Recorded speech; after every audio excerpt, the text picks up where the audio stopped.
Hi everyone, welcome back to the channel.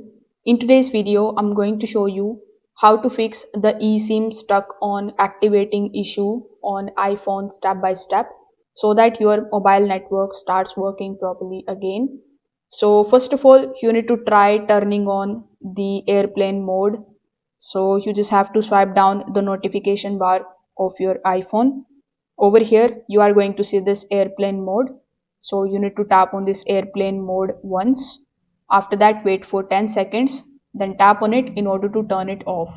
So what this is going to do is it is going to refresh the network connection and often completes the eSIM activation process instantly.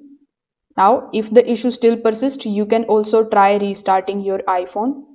For that, you just have to hold the power, you just have to turn your phone off completely, then wait for 20 seconds and then turn it back on. Many activation related problems are just temporary system glitches.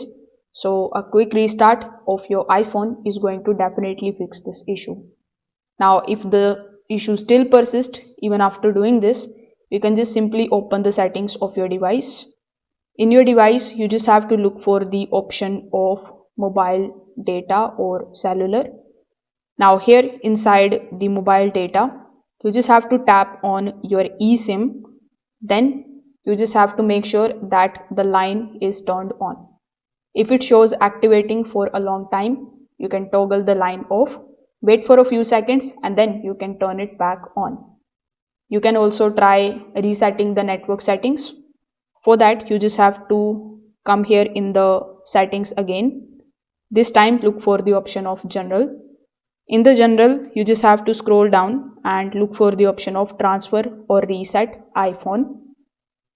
Once you are inside, simply tap on the option of reset in the bottom.